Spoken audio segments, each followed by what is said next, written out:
And we are live, NBA DFS, live before lock, Awesemo.com. I am Josh Engleman. I am joined by Adam Scherer. We are sponsored by No House Advantage. I'll talk a little bit about them in the future. As you walk in the door or digitally walk in the door, be sure to hit that thumbs up. Helps us out a ton. Subscribe to the channel. Hit the notification bell so you know when this and all of our other content goes live. Adam, what's going on, man?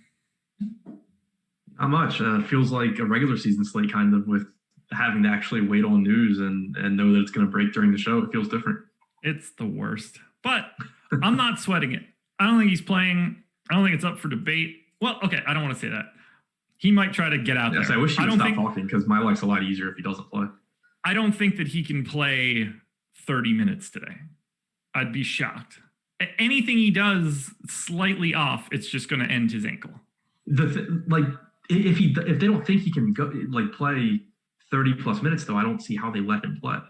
Agreed. Is the thing. So that's what throws me off. If they're like Giannis is good to go, I think he's good to go.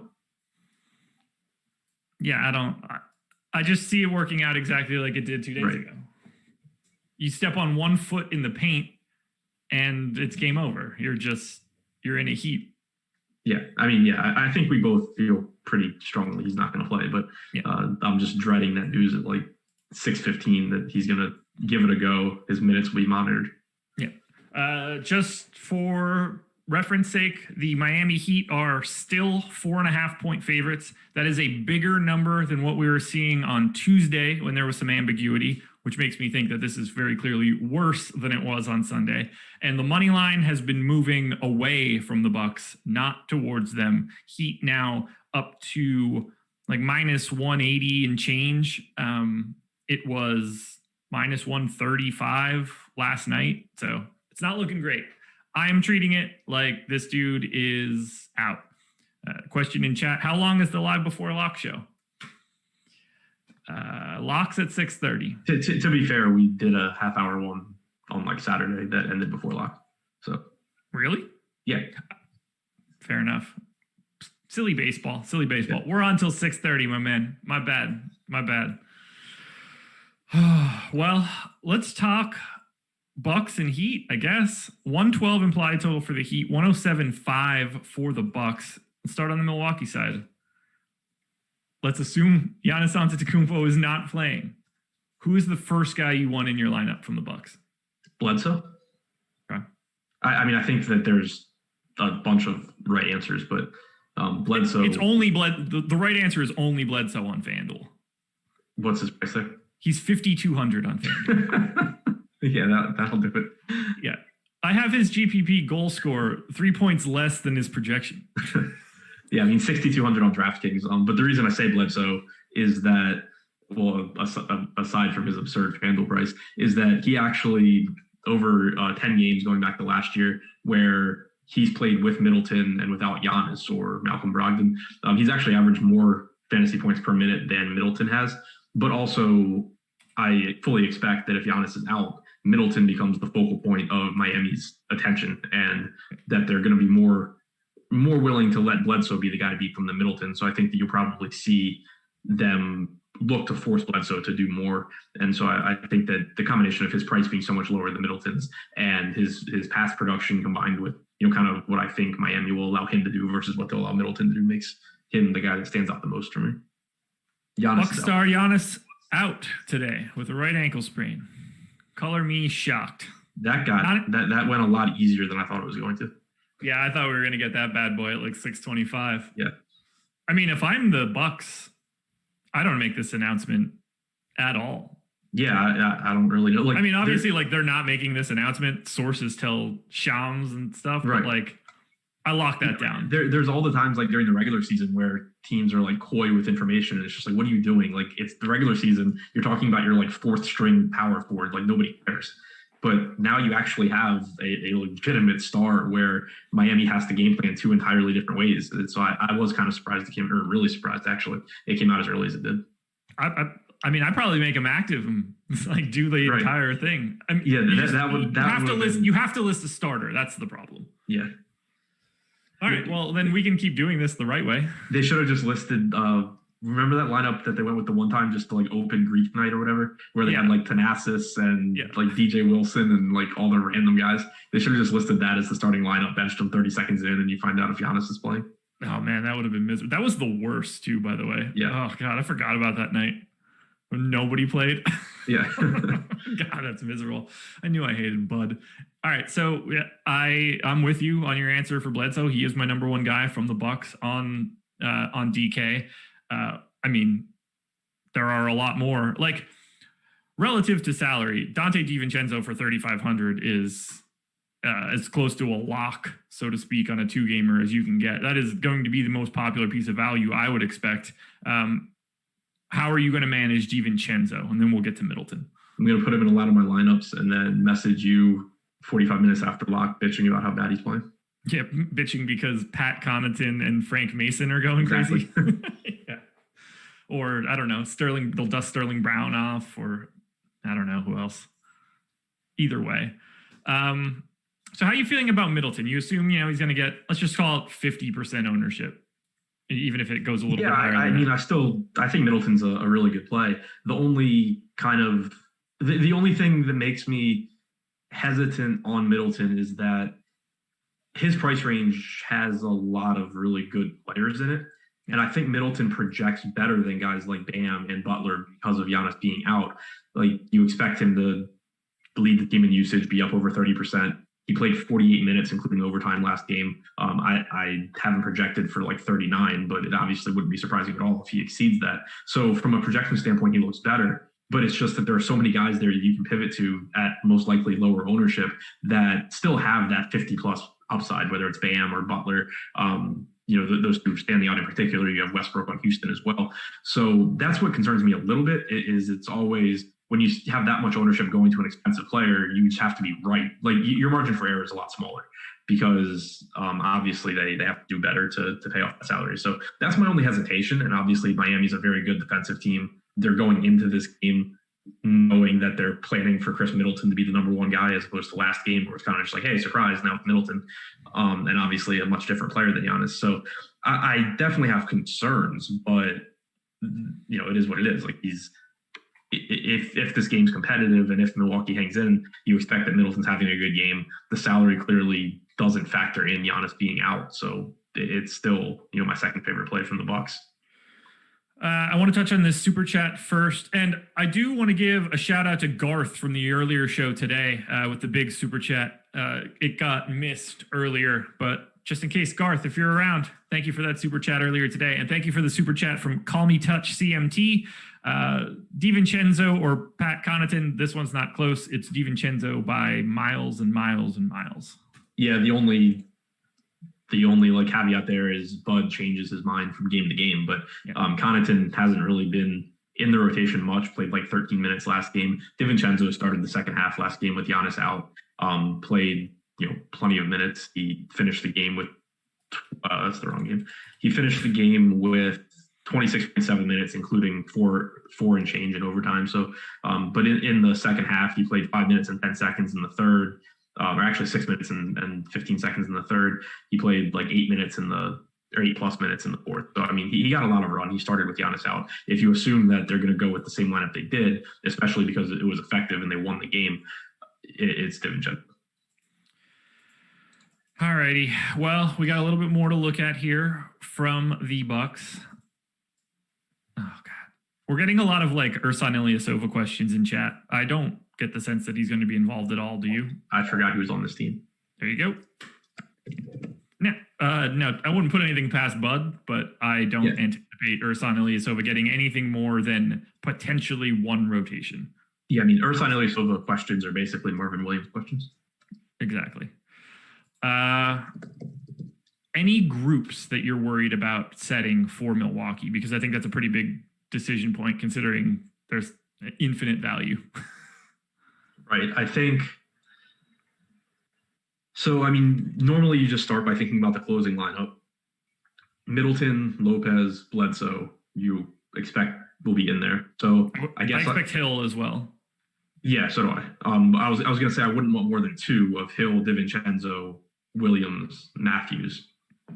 Yeah. But you could just narrow that down and say max one of DiVincenzo, Williams, Matthews.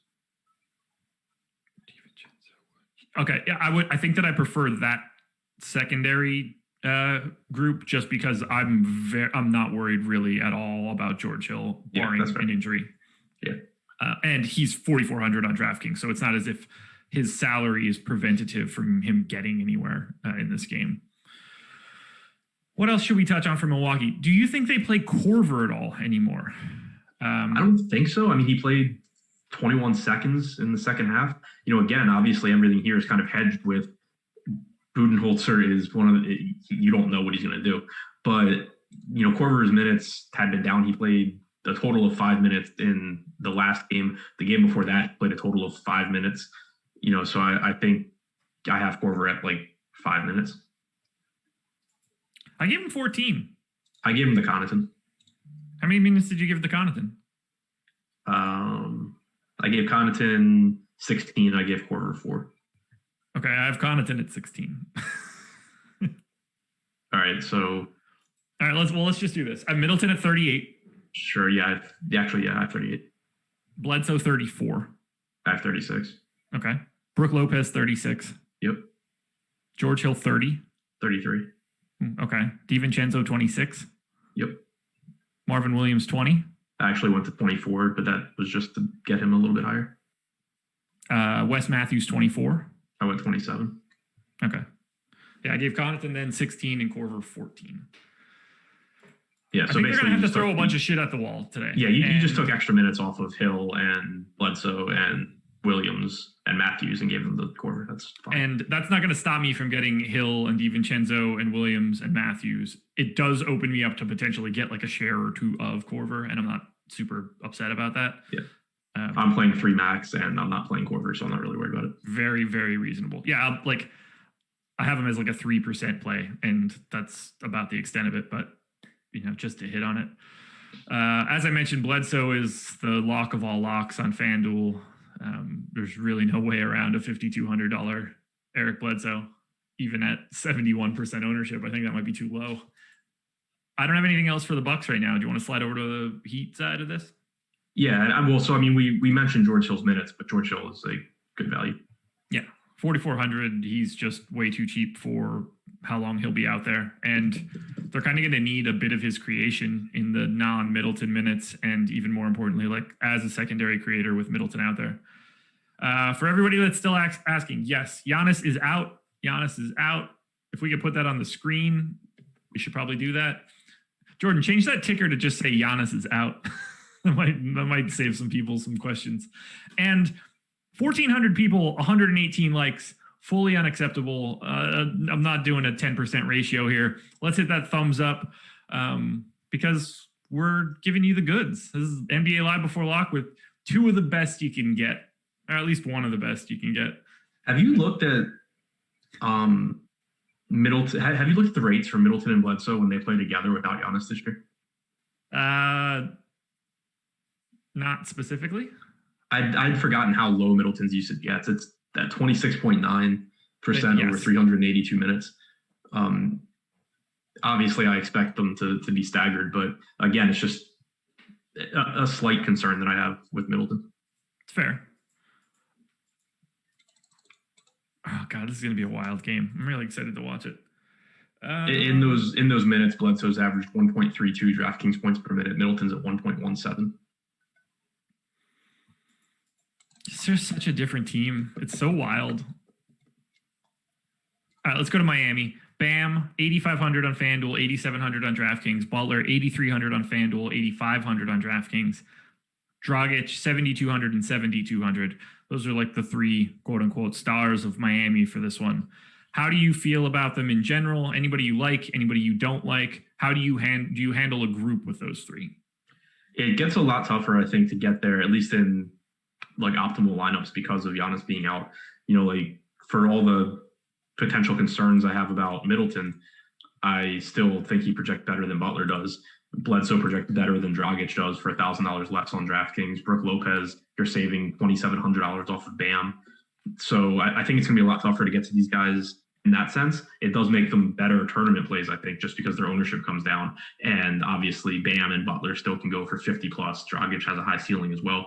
So I think it lowers their ownership. Giannis being out, it makes them harder to get to, but it does give you on a 2-game slate the opportunity to get to some lower, to some high upside guys at lower ownership, especially too. Obviously, they correlate with the Milwaukee guys. If Middleton and Bledsoe both have big games, you assume this game is close to the end and that Butler and Bam are playing, 38 minutes or somewhere around there. So I think that, maybe it drives down ownership on Milwaukee or on Miami, and you can kind of get there. That side of the game will be a lot lower owned than the Milwaukee side as like a game stack. But as far as, I guess priority plays in general, Bam and Butler are the two I like the most, but I'm just lower on them than I would be if Giannis were in.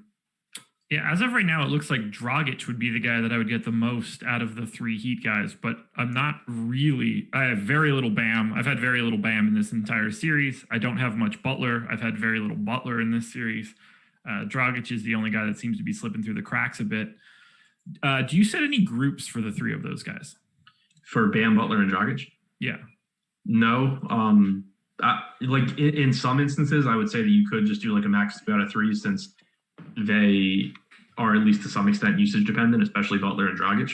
But for one, Bam contributes so much in the way of rebounds and assists that he doesn't have to take a lot of shots to be good at the same time that Butler and Dragic are good. But also on this particular slate, I know I'm going to have a lot of exposure to Milwaukee. So I'm not concerned about getting a bunch of lineups where I have Butler, Bam, and Dragic stacked and then nobody on the other team, because I know I'm getting the other team. So I'm not really worried about it. That's fair. Let's look at the rest of the Heat. Crowder, Hero, Duncan Robinson, Iggy, Kelly Olynyk is in. Any of those guys stand out most to you? Duncan Robinson went bonkers on Sunday, and then he played. I said it in chat earlier today. I'm going to forget the minutes, but he played like 39. 30.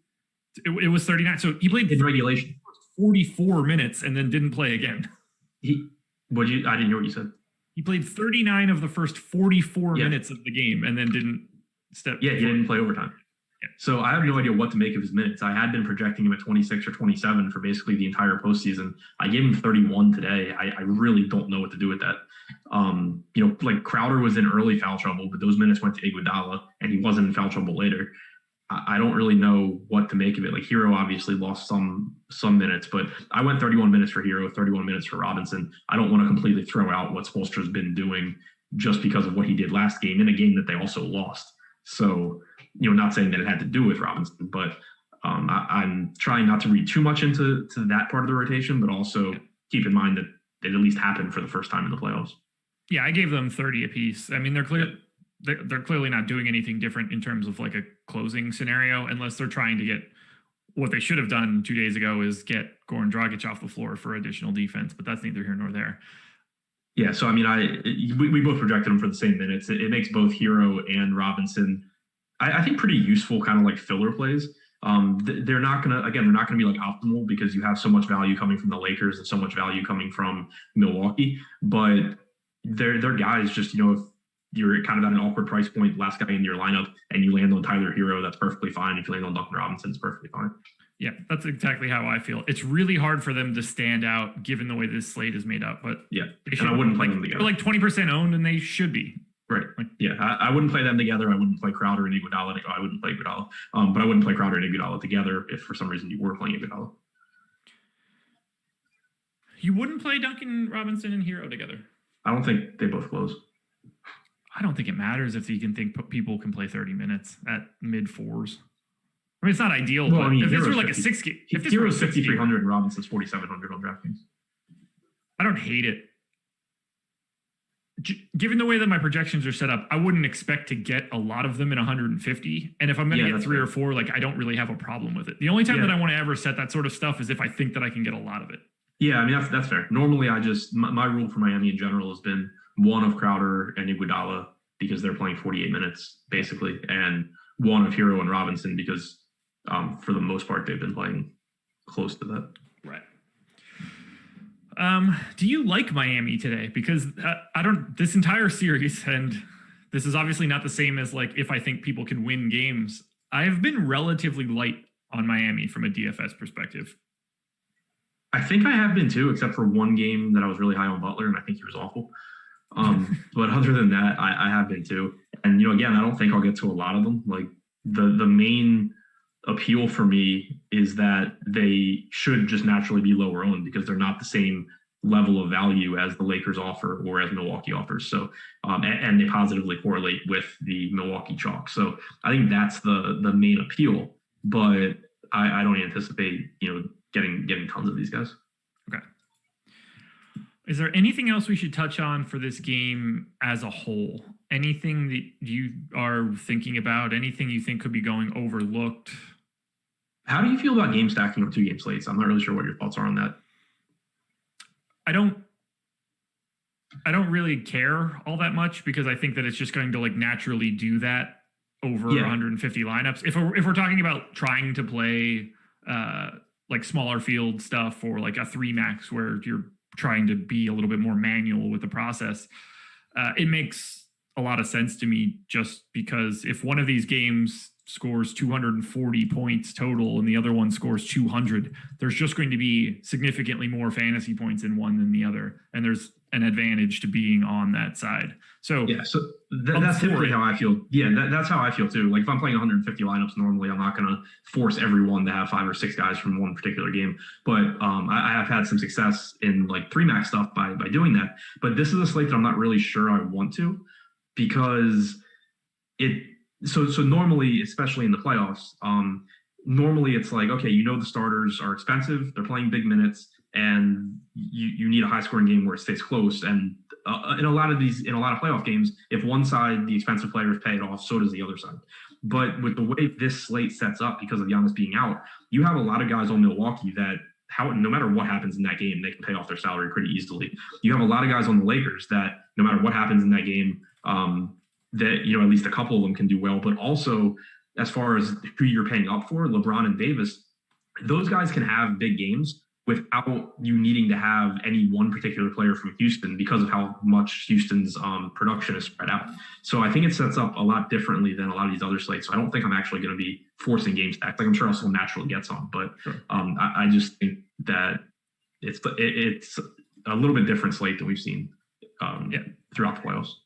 That makes total sense to me, and I think we're in the exact same boat here. Yeah, there are going to be some of my lineups that are loaded with Heat Bucks, and there are going to be some of my lineups that are loaded with Lakers Rockets. But if I'm playing 150 in a case like this, I'm just going to get the spread naturally.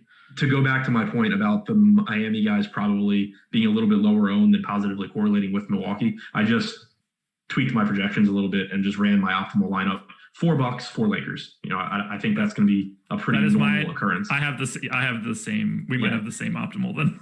Yeah, so it's going to be a pretty normal occurrence, which means that if you're sacrificing projected points, but you're getting a lot in the way of upside if you do go to the Miami guys there. You want to see if we have the same one? I'm going to read mine off. You ready? Yeah, go ahead. Hill. This is DraftKings, right? Yeah, Hill, DiVincenzo, Danny Green.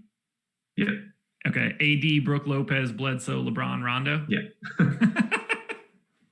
Fantastic. Yeah. So don't complain on Twitter when 100 people have the same lineup in cash games because it was clearly very easy to get to.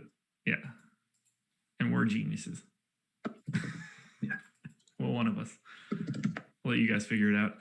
Let's see, 555. We have 1,687 people in here. Nope, 1,691. We're going to cross 1,700. That's going to be fine. 261 likes. So we're at the halfway point, guys. Please hit the thumbs up. It helps us out a ton. If we can get to 400, that'd be fantastic. I really like seeing those numbers rise.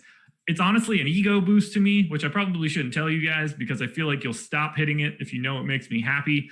But it makes everybody at Awesemo.com happy, and it makes us available, it gives us the ability to do more and more content the more our YouTube channel grows. And before we go on to the Lakers-Rockets game, we got to talk a little bit about No House Advantage. It's a new DFS site that offers player prop contests. You can do them for NBA, MLB, PGA, NFL in a week, which I am slowly but surely setting up my sheet for so I can dive into these contests. When it comes to player props, you should probably not listen to anything that Adam says. I destroyed him in our previous player prop contest. So if and when that ever happens again, I assume I will maintain that championship belt. But you can join for free right now if you want. Just download the No House Advantage app. Let's just say that LeBron's points, you think the over is your favorite prop of anything on the slate. You could put that in your 5-point slot. That would be your most important player prop for you. So you're ranking the player props you like the most. If that's the one you like the most, that's the one you put in your 5-point spot. Then you make the rest of your lineup down the line. You can use the promo code Awesemo when signing up. No House Advantage will match your first deposit of up to $20 in free play. And if you refer a friend, you can get another $5 on their first deposit.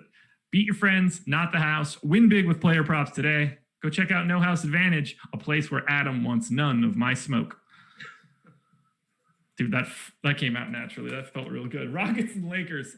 4.5-point line on the Lakers. I assume I'm going to get a DM with like a bank balance or something like that. It's going to be really sad. But let's start on the Houston side. 10-8 for Harden on FanDuel, 11K on DraftKings. Russell Westbrook, 9K on FanDuel, 8,400 on DK. We have Russell Westbrook projected for 42% ownership on DraftKings today. Let's talk about that before we talk about Harden. Have we updated for Giannis being out? Because my assumption was that would come down. Dante DiVincenzo was first in the ownership the last time. All right, so it probably hasn't, or we probably have yet. Last update was 2 minutes ago. Rondo is now at the top. Russell Westbrook is at 29. Yeah, that makes a lot more sense to me. Yeah, agreed. Yeah, that's where I think he should be really. I still think it's too high. Yeah, I mean, it's at first glance, I don't think it's too high. I haven't crunched my lineups yet, but like I think he's underpriced. He's definitely in that range where like he projects about the same as Jimmy Butler to me. He's a little bit cheaper. He projects, a little bit behind Middleton, but not by a crazy amount. He's gonna get opportunities to score because I imagine the Lakers are going to treat him like he's Ben Simmons again and basically dare him to either drive into whoever's guarding the rim or take wide open threes. So I think he gets his shots. He'll get. I think he gets the opportunities. It's just a matter of what does he do with them. I don't think he'll play as poorly as he did last game. So I think it's kind of just though his salary is coming down as his minutes are going up, and so I do think he's a good play. It's just kind of how much of him are you getting to at the expense of Middleton and Butler and Bam and these other guys in that price range. Like, okay, so Westbrook's at 29%. Dragic is at 27%. I think I get the Westbrook more than I get the Dragic. Really? Yeah. I have a bit more Dragic right now. I have him a little bit ahead. A lot of that has to do with the fact that I have significantly more of AD and LeBron.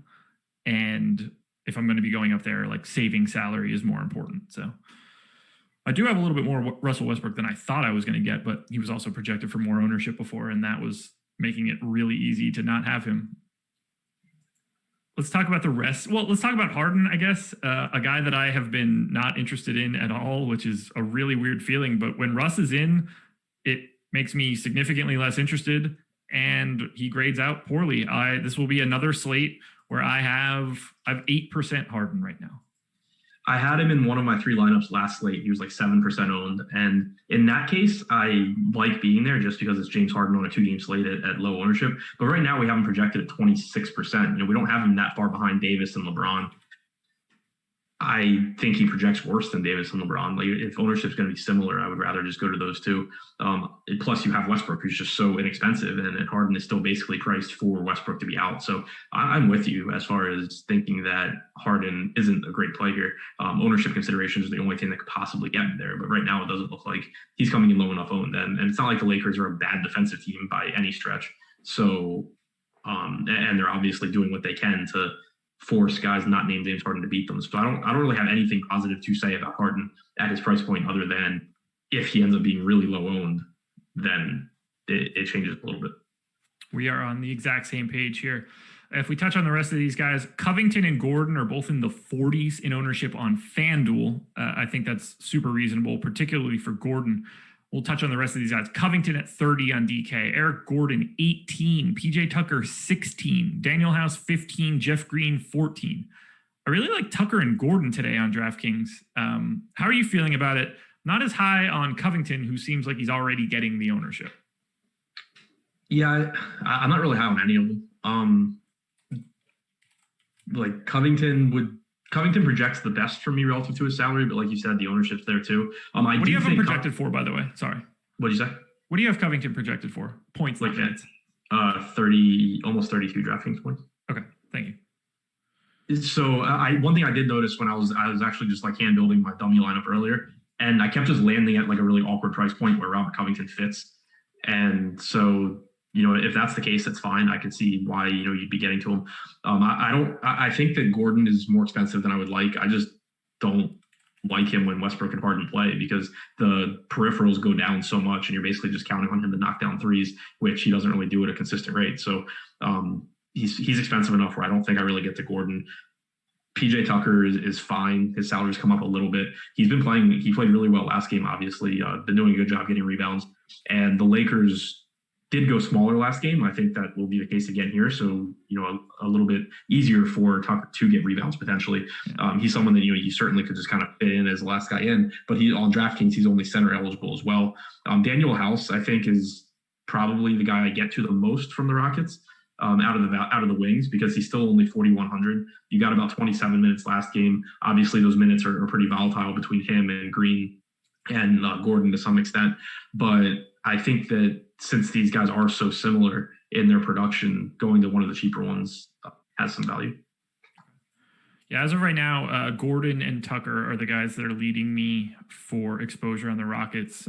Westbrook third, which I did not expect earlier today, but I don't know. I guess I could cheer for that. Oh, God, I hate Westbrook so much. I don't think we have anything else to touch on in Houston. They're pretty much the easiest team to talk about. They're not going to do anything different. Nobody's going to show up that's not supposed to be in that rotation. So let's switch to the Lakers. 11-4 for AD on FanDuel, 10-6 on DraftKings. LeBron 11-1 on FanDuel, 11-2 on DraftKings. Big piece of information, though, on FanDuel. Anthony Davis is now a center. So their power forward position's even worse. Yeah. So he is now only 27% owned. LeBron at 63. That's FanDuel. They are both projected for 36% ownership on DraftKings. So the question is, who do you prefer? I think they're really close. Davis is Davis is $600 less than LeBron. I think that makes it a lot easier to get to. Also, Davis has power forward eligibility and center eligibility on DraftKings. You need power forwards on the slate, so that makes Davis more appealing. LeBron has the point guard small forward eligibility, which normally is really nice because you can roster him at guard or forward, but you have all the Milwaukee guards that look really good. You have all the Lakers value guards. You have Middleton at small forward. You have Butler at small forward. So LeBron's playing these positions where they're already stacked, whereas Davis, when you look at power forward, it's just kind of a mess. So I think Davis is the one that I'll get a lot more of. Okay. I have 80% Anthony Davis as of right now. Seems fine to me. 52 on LeBron. AD is my second most owned guy behind Dante DiVincenzo. All feels pretty good on my end. Talking about AD and LeBron is not all that interesting. Talking about the rest of these Lakers guys, that is the crapshoot. So Rondo at 6,200 on FanDuel, you can safely walk away from that bad boy. 3,900 on DraftKings, very different story. He is the chalk play of the day. I think we need to touch on him individually before we get to everyone else for the Lakers.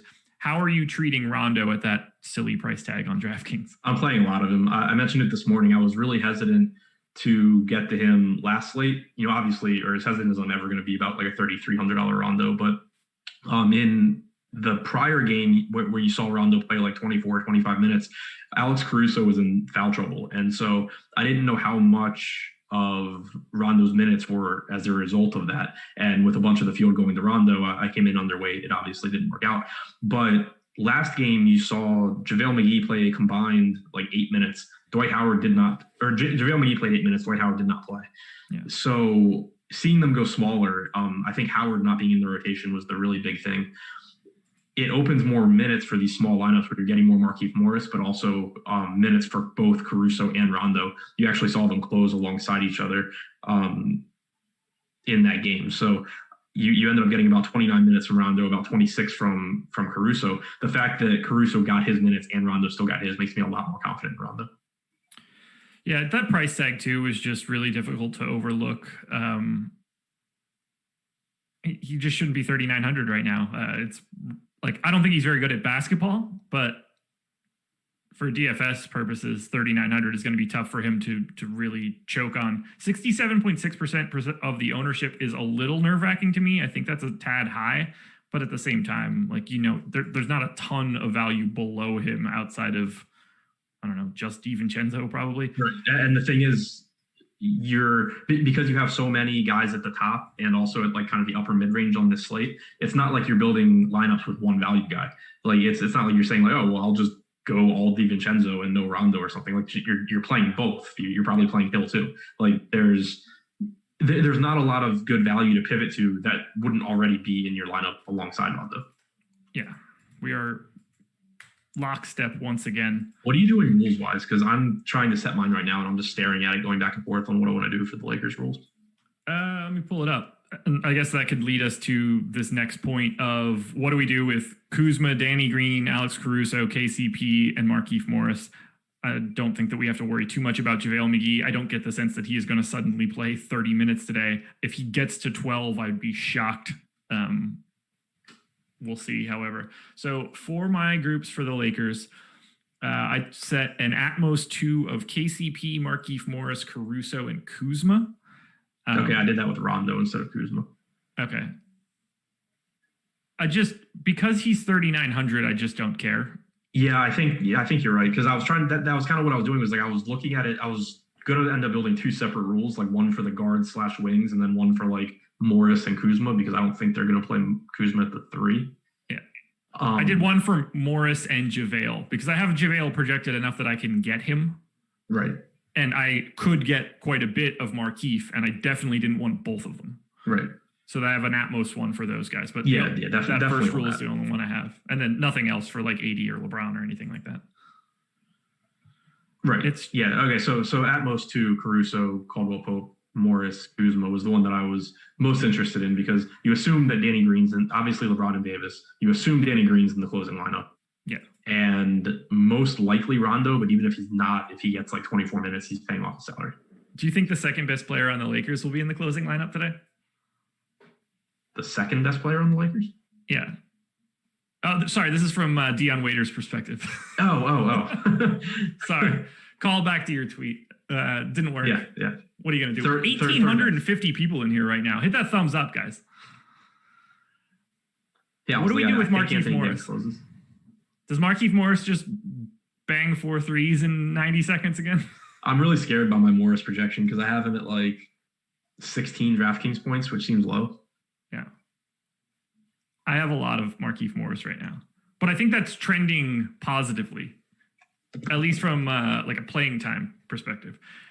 Sit Morris. He is a joke. Nah, he got lucky. Yeah, but they're going, I don't want to say they're going small, because that's not like the right way to describe how the Lakers do this. They're just not playing one of the two traditional centers as much. Right. And I think Markieff Morris ends up being the biggest benefactor there. Does feel chasey, but he's only 12% owned at 3,500. That's because so many people are taking Bucks value.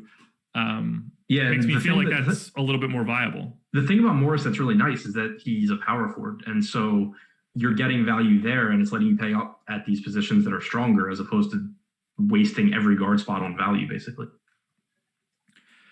Not wasting, but you know what I mean. Do any of these other guys stand out to you? Kuzma, Danny Green. Let's just go through it. Kuzma, Danny Green, Caruso, KCP. Like, are you interested in anything here? Most interested in Green, just because I feel the most confident in his minutes, but obviously I don't feel confident at all in his production.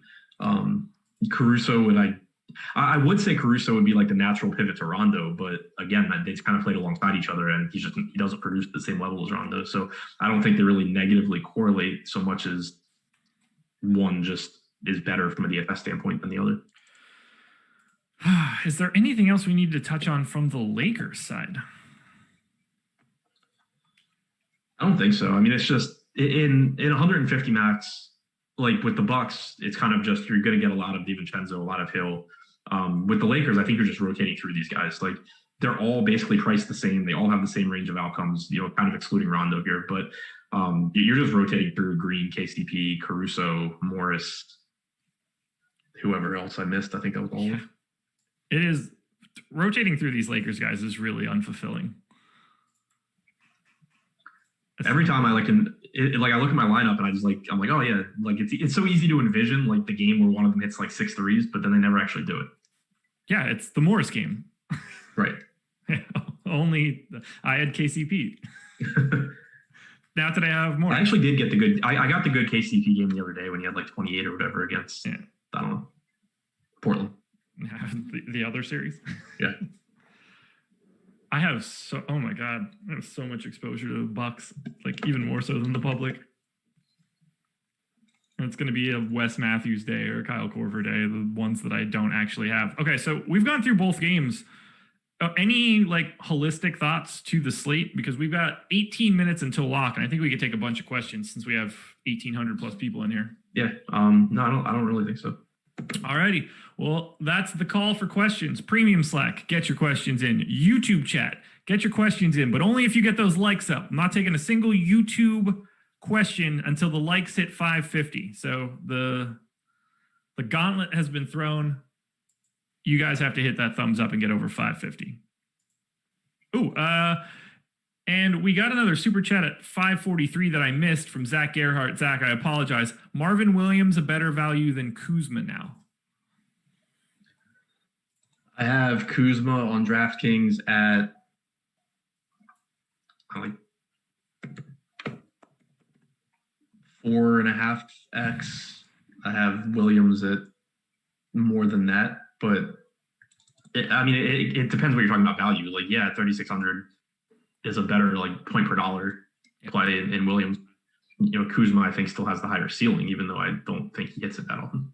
Yeah. What do you get with that extra 1,200? I prefer Marvin Williams on the surface, but I need to know what that $1,200 is. If I look at a lineup that I'm playing and it has Kuzma, I will feel better than if it has Williams. But when I look at who the second or third guy is, I will probably like the Williams lineup better just because of what I can upgrade.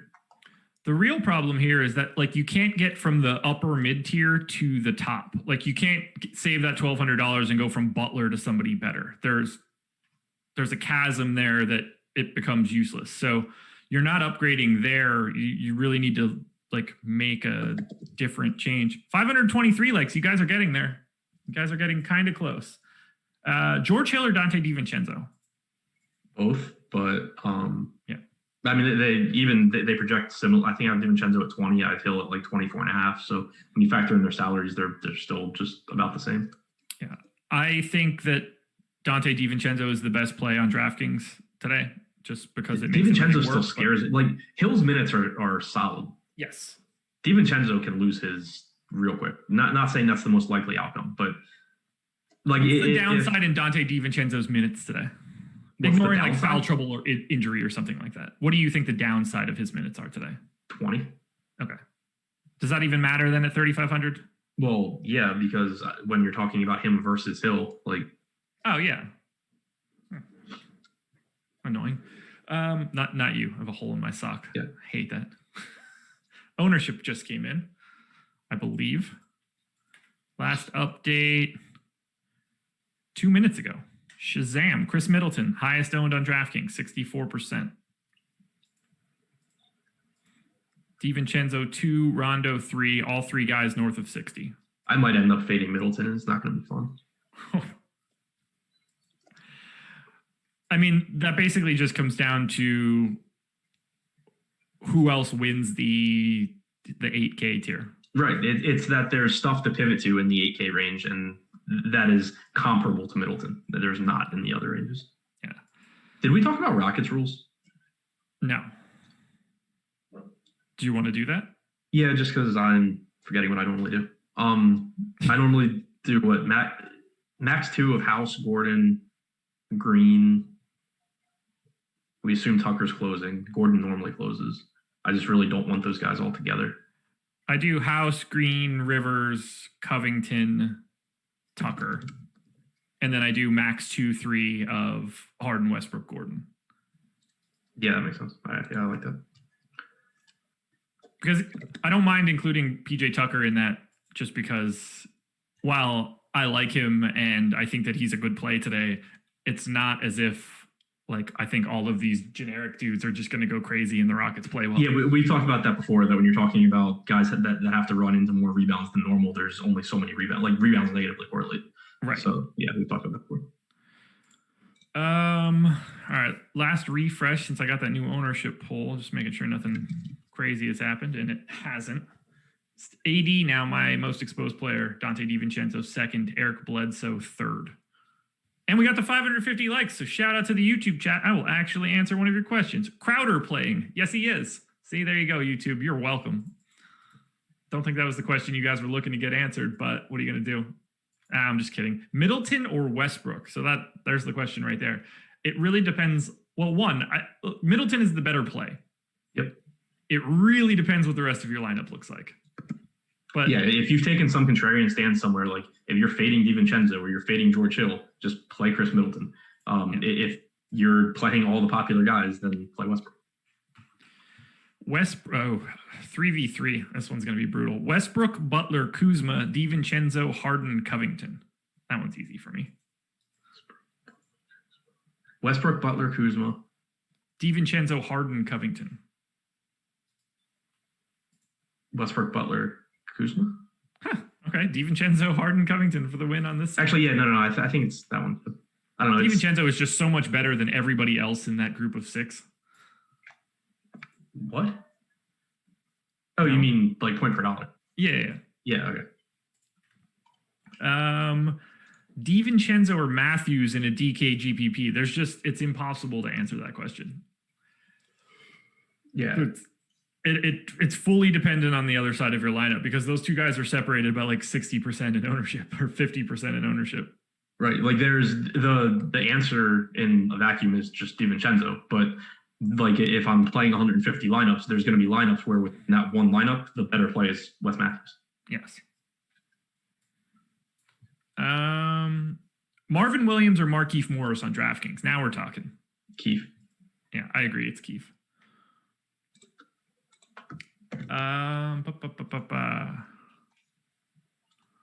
Ooh, Stoltzy says no Westbrook, no cash. Oof. Bold take. I'm really interested to see how the lineups end up. I hope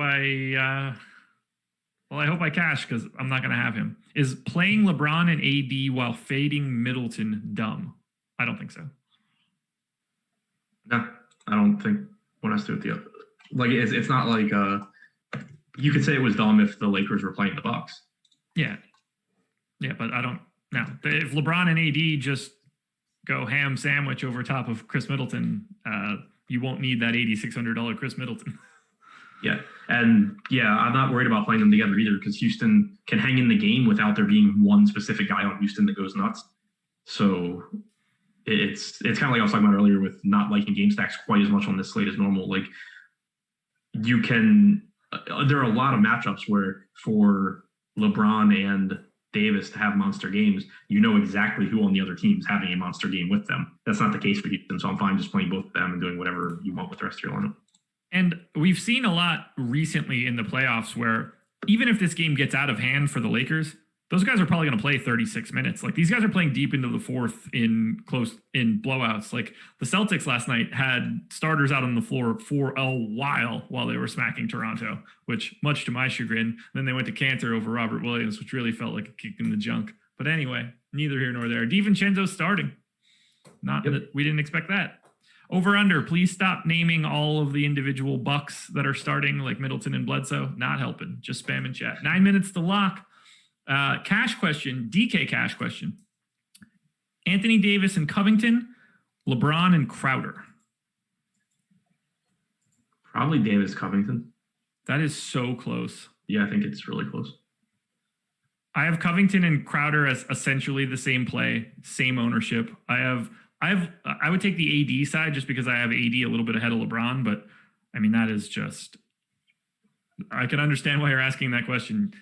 That is a coin flip answer to me. Yeah, I mean, you can also kind of just look to minutes as a tiebreaker. Like, not that they're guaranteed, but normally Covington's going to play a few minutes more than Crowder, and then Davis and LeBron are playing the same minutes. Is it okay to have more Hill and Dante with less Bledsoe? Yeah, it's fine. Yeah. I mean, that's not what I'm doing, but it's fine. Yeah. I mean, I have all of them. So I'm crunching my lineups right now. So not saying this is what I will end up with, but because of how I end up sorting stuff. But right now I'm getting the most on DraftKings: Bledsoe, Rondo, DiVincenzo, Lopez, Davis, Middleton, Butler, Hill, LeBron, Westbrook, in that order. Okay. On my phone, so I don't know if you posted a contender 10. screenshot. I can I'll run through my top 5 on both sites instead of my top 10s. FanDuel top 5: Bledsoe, Middleton, Gordon, Lopez, Crowder. DraftKings: DiVincenzo, Bledsoe, Rondo, George Hill, Chris Middleton. That is not my ownership. That is just the way that they are ranking, but that they're all pretty close to each other too. Almost forgot to update ownership in my spreadsheet, which would have made me really not happy. Yeah, that wouldn't have been fun. Just making sure we didn't get another update of ownership. Nope, 9 minutes ago. Covington or Gordon? For me, it's Gordon. It's Covington for me.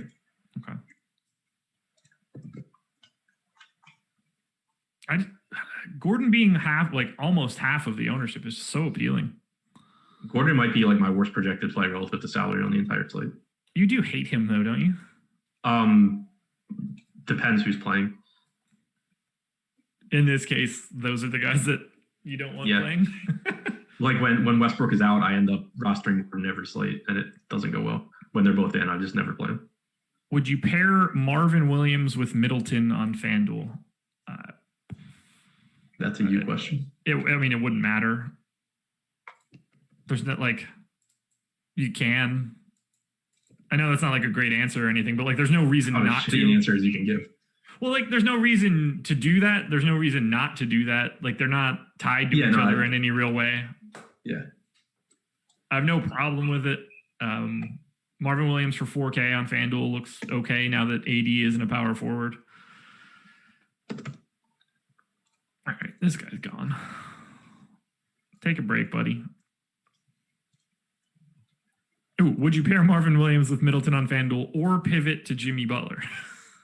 No, I would rather play Jimmy Middleton. Butler than Marvin Williams. I don't think that's the direction they were going. Let's see what else we have. Really, thank you guys for getting to 563 likes. If you could do 37 more and get to 600, that'd be fun. House or correct. Williams? You said House or House for me. Okay. So I guessed correctly. I'm looking at my top DraftKings lineups right now, and out of the clearly really good plays on this slate, Middleton's the one missing from a lot of them. I am under the field on the Middleton ownership right now. I have 52, not 64, but that's going to be if you're playing 150, it's going to be real hard to come in on 20, Yeah. Yeah. And again, we already did it, but to clarify, Middleton is a really good play. It's just that unless you want to be tying with a bunch of people, you need to make a stand somewhere. And there's just more ways to pivot off Middleton than off a lot of the other popular plays. And if that just means that I get more shares of Anthony Davis than LeBron James, I'm not exactly upset about it. And that's what I did. I have more AD and LeBron than I do Middleton. Wait, what the hell did I just do? I've been wondering for ages. What else do we have? DK Cash, Danny Green, or House? Neither? We both have Danny Green. Very true. I'm assuming you already have George Hill, just to make sure.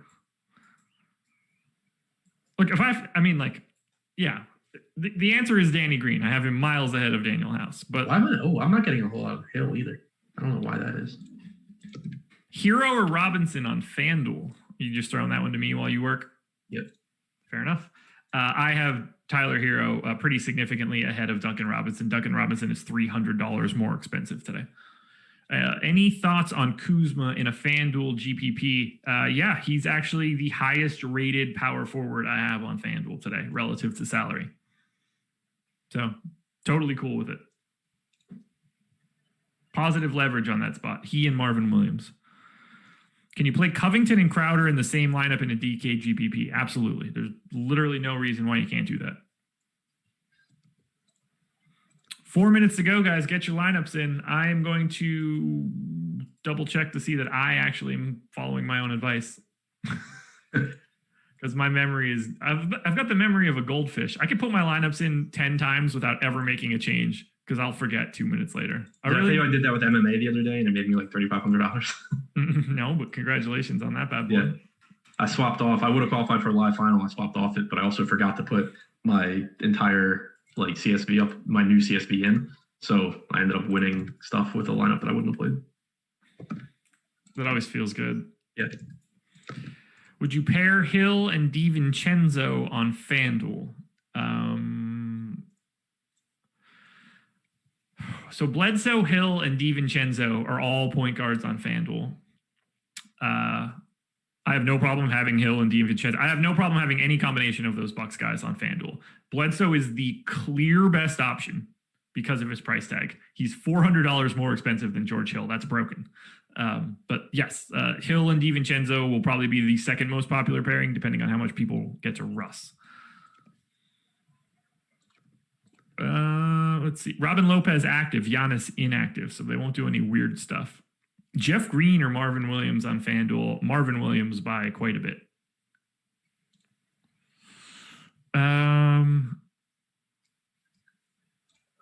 Higher projection, FanDuel, LeBron, or AD. That one's tricky just because AD is now a center, and that changes like the entire landscape. LeBron is just a much better play to me than Anthony Davis today at center. I don't know who just sent me a DM on Twitter, but I'll check that out in a bit. Bledsoe, Tucker, or Dragic, Caruso in a DK GPP. It's got to be Bledsoe, Tucker. Yeah, Bledsoe, Tucker. Okay. Wow, overlay on a FanDuel satellites have a monster amount of overlay, $2 with 1,000 tickets. It's like 50% overlay, so check that out. Morris and Covington or Lopez and Green on DK. That'd be Morris and Covington. What else do we have?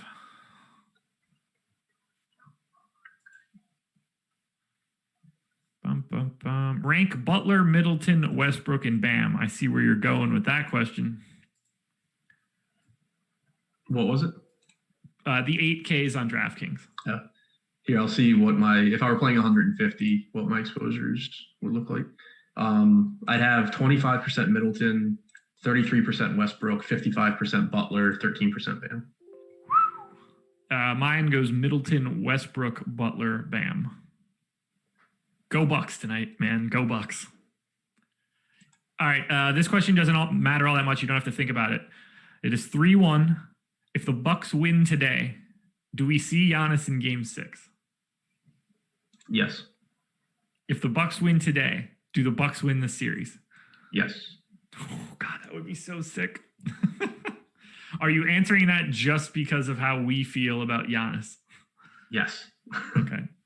Are you answering that just for the tweets that you'll be able to put out? Everything's for the tweets. Yes. Okay. One fish, two fish, or red fish, blue fish? For sure, one fish, two fish, because then you get three fish. What else we got? It doesn't matter because we locked. It is 6:30. So thank you guys for joining us. 1,700 and change people, 1,800 and change people, 599 likes. Somebody hit that quickly before we sign off. We need 600.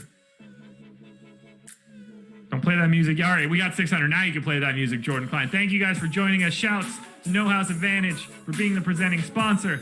Shouts to Adam Scherer for being the co-pilot on this bad boy with me. Best of luck to everybody. Let's go watch some basketball. Good luck tonight. We out.